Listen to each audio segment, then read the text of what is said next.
Am I the a-hole for canceling my credit card after my boyfriend refused to return it to me? I'll preface by saying that me, 27 female, and my boyfriend, 30, have been together for 3 years and a half. I've been jumping from one job to another, while he has been unemployed due to health issues that affected his performance at work. Usually, I'm the one handling rent, bills, groceries, etc. I use my credit card to make any purchase I want. Last week, my boyfriend out of nowhere asked for my credit card. I asked why, since I'm the one who handles payments and supermarket trips. He told me he wanted to buy some food and I agreed to let him take it but told him to return it later. He got back later and when I asked about my credit card, he was like, "What credit card?" I thought he was joking, so I told him to just give it back. He said to just keep it with him. I asked why and he said so he could start handling paying for stuff on my behalf. I felt uncomfortable and said I'd rather not burden him with his stuff and asked him to hand over the credit card. He refused and said that he'll just keep it, since it doesn't have that much money anyway. I was livid. I tried to argue but he told me to just trust him and let him keep it and swore he won't spend a penny from it. Next morning, I went and canceled it and then registered a new one. He must have had tried to use it because he called and was confused asking why the credit card was not valid anymore. I told him it's because I canceled it and registered a new one. He lost it and started scolding me, saying he couldn't believe I had this level of pettiness, and kept on about how I don't trust him with my finances, and how financially abusive I have become lately. I hung up on him. The argument continued at home and he called me paranoid and unreasonable and all that. Then he started cold-shouldering me and sulking about it for days. I do feel like I hurt his feelings and showed an amount of distrust towards him. Am I the a-hole for canceling the credit card? Adding in some info. Like I said, he has a physical disability that limits his opportunities for work. He receives no disability benefits because he doesn't want to. He refuses to acknowledge he has a disability and pretends that it doesn't exist at all. When I tell him to look for a job, he'd blame people for purposely refusing to employ him and say that they look down on him like he's lacking or beneath them. He comes from a humble background, no longer has contact with family due to abandonment issues but has some friends to lean on. Since someone asked, the answer is I do almost 80% of the chores while he does the other 20%. Reasons for that is his disability. Finally, I pay for rent, bills, groceries, his meds and transportation as well, so I needed a card to be constantly with me. Now for the top comments. Not the a-hole. He swore he won't spend a penny from it, followed by the next day he must have had tried to use it. Your instincts were excellent, as was your decisive and immediate action. You know what he wanted was wrong. Trust yourself. This right here. Then has the nerve to say she's mistreating him financially. He's using her and leeching. Not the a-hole. Maybe time to cancel your boyfriend as well. I wish this forum wasn't so divorce happy because it really takes away from situation like this where the only reasonable answer is to actually break up. This would be such a deal breaker for me. To be fair, the can't work because disability but still refuses to acknowledge disability and gets benefits for it thing would have been a deal breaker for me in the first place.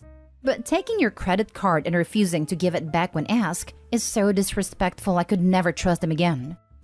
If your marriage is in such a state that you have to turn here, it's almost always over anyway. Seriously, sometimes I may have issues with my partner but not to the level where I need a sanity check from strangers. The last time that happened with me, it was like, so my boyfriend blocked me in. Was it okay for me to yell at him to leave me alone? I don't want to be abusive. I was thankful that people in my life went, WTF, I didn't realize it was this bad. Sometimes people's sense of normal is broken down so bad. Also beware, since he isn't working, that means he can get to the mail first and take the replacement card when it arrives. This, and lock your credit files. He might be shadier than you think. Next story. Am I the a-hole for refusing to defend my wife to my mom and telling my wife to get over it? We currently live with my mom and will be out as soon as possible. We had a baby and a couple setbacks, but this isn't working for anyone. In the past, I've always stood up for my wife when my mom was rude. Recently, my wife had a friend over and my mom was going on a date. He was waiting for her in the living room and I guess overheard my wife and her friend talking about how hot he was and really going on and on about it. Even as far as they want to go and smell his neck, and how was my mom even going to talk to him because they would just blank out and stare. He mentioned it to my mom while they were out, and my mom was angry the next morning. She yelled at my wife, called her creepy and jealous. My wife asked me if I was really going to let her yell. I said it is humiliating that their conflict stems from her talking about another guy like that, so why would I defend her? My mom did have an attitude, so I feel kind of bad. My wife then said my mom shouldn't have let him sleep over when we have a baby, and my mom doesn't really know him. And my mom lost it and was screaming, "Do you want to be on the streets? One more word and you are homeless." My wife turned to me crying and asked if I really wasn't going to do anything. I said I was embarrassed by what she said, and she's acting entitled when it is my mom's house. She called me a coward and ran off. She is now refusing to speak to me and telling people how I'm a mama's boy, which I think is unfair as we don't even get along anymore. But I don't see why I would stand up for her when she humiliated me with what she was saying. Not stay whole. Your wife is wrong here in every way. Your mother isn't obligated to change her social life just because you are all there. She's right. You are lucky she lets you live there. Adding 2 adults and a baby to her home can't be easy on her. Let's all call out that this all started with a wife and friend being creeps. There really isn't much to defend here. If someone is being a creep and gets called out for it, I'm not going to back them up. I'm going to call out the creepy behavior. The nature of the relationship doesn't change this. Yeah, society even gives women a pass for being creepy about attractive men, whereas it's more common to call out men who are being creepy about attractive women. It's definitely true that a man being creepy to a woman is more likely to cause bodily harm than a woman to a man, but both definitely need to be called out when they happen. I'm a woman, and imagining anyone other than an established partner, regardless of gender, talking about how hot I am and wanting to smell me? Big alarm bells. I'm surprised Opie's wife, as a woman who has presumably been creeped on by men in the past, didn't have more self-awareness. If my partner said this about someone else, my concern would be with them objectifying someone and being creepy, not about how embarrassed I am that they found someone other than me attractive. I wouldn't be backing up my partner either. So I don't agree with Opie's reasoning for not supporting their wife, but I agree with the end result. This is a major mess around and find out moment for Opie's wife. Next story. Am I the a-hole for refusing to split rent with my boyfriend? I, female 23, have been dating my boyfriend Jake, male 23, since our freshman year of college. In our last year of undergrad, we decided to rent an apartment together. We split everything 50-50, including utilities, groceries, and rent. We continued living together in the same town as our college after graduation, but recently we both got jobs in Chicago and we are currently living downtown. My dad works in real estate, and he has multiple investment properties. My dad generously allowed me to live in one of his properties rent-free, but he said that my boyfriend would have to pay him $400 a month for rent. My dad is very protective, but he has been nothing but kind to my boyfriend. My dad's reasoning for making my boyfriend pay rent is that he wants to be sure that my boyfriend is with me for me, and not because he will have a free place to live. Keep in mind, if my dad was renting this apartment out to tenants, he would charge $2,100 a month for rent. Very ritzy building in the middle of downtown Chicago. My boyfriend is mad at me because he asked me for my half of the $400 for rent, and I explained to him that I will not be paying rent. My dad is only charging him. He says that we have been splitting rent for the past 2 years, so why would we stop now?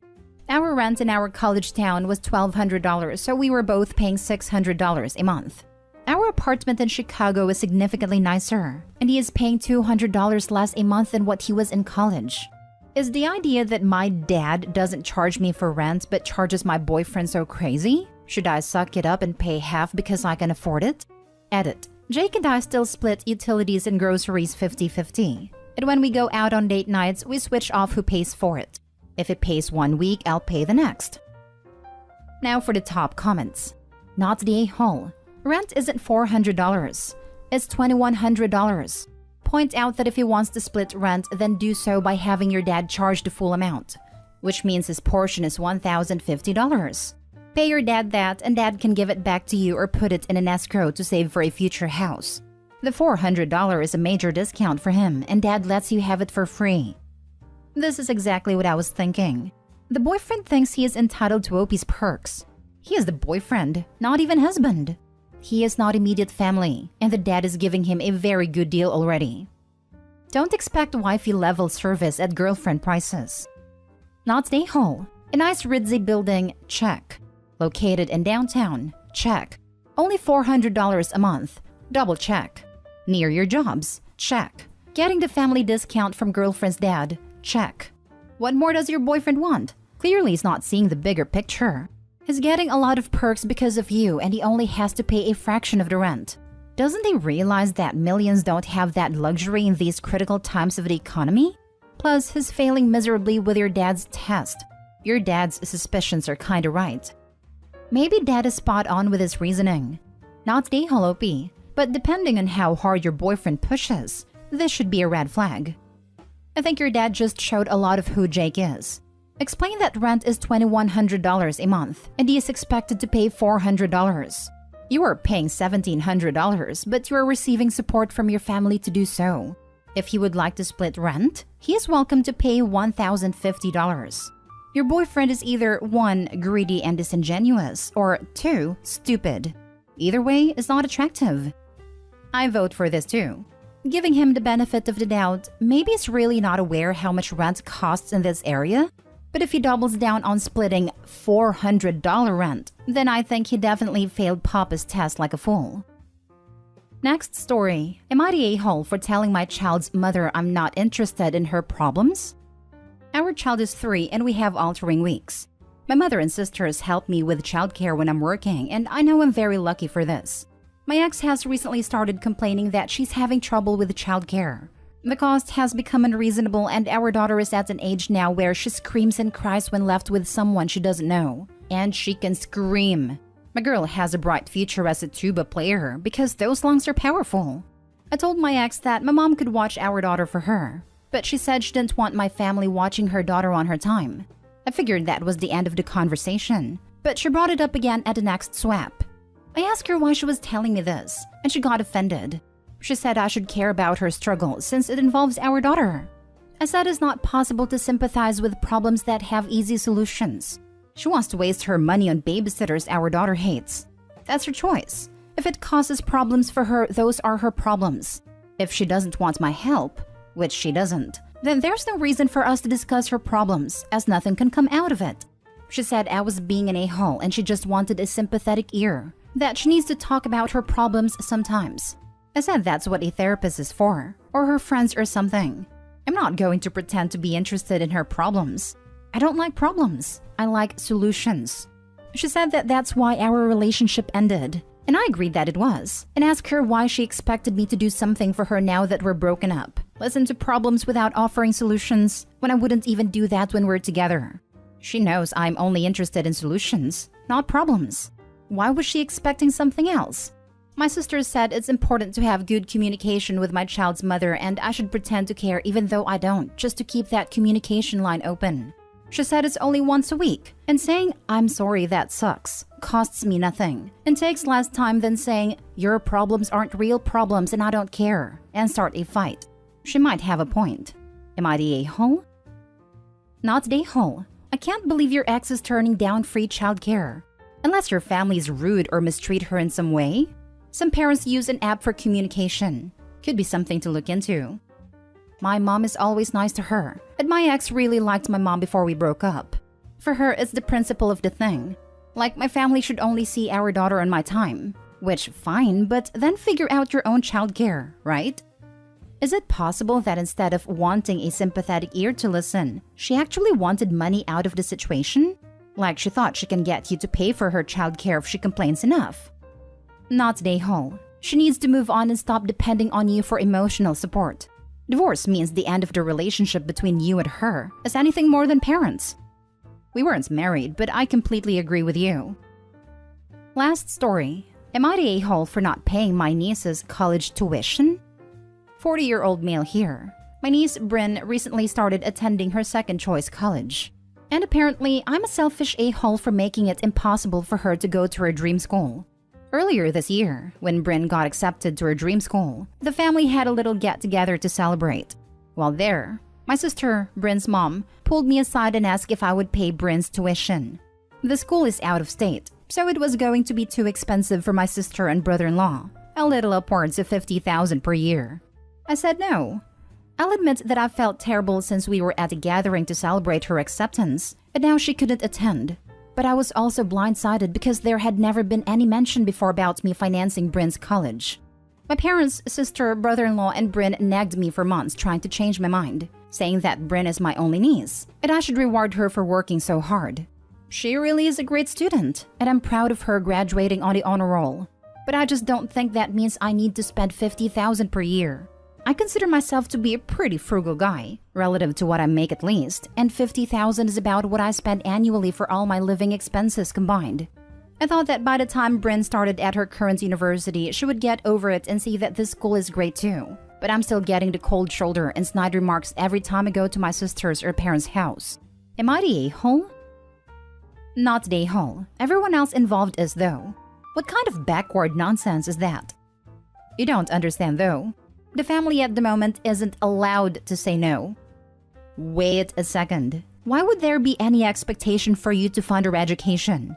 It seems a little bizarre that out of nowhere you'd be asked to stump up $50,000 a year. I mean, if that's what happens, then definitely not the a-hole and your family's crazy. But I don't know. Something doesn't add up. Based on my experience of AITA questions, I assume that OP has no children, and therefore siblings that do see him as an ATM. OP is definitely not the a-hole here. You hit the nail on the head. Edit. Some people are asking why my sister thinks I would be able to pay for this. I make about $700,000 annually and have no children or wife.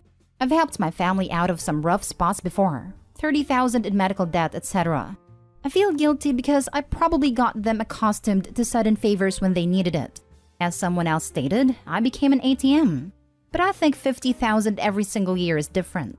Final edit. I will consider paying partial tuition. Earlier, I was thinking about paying for one of the 4 years. We'll see.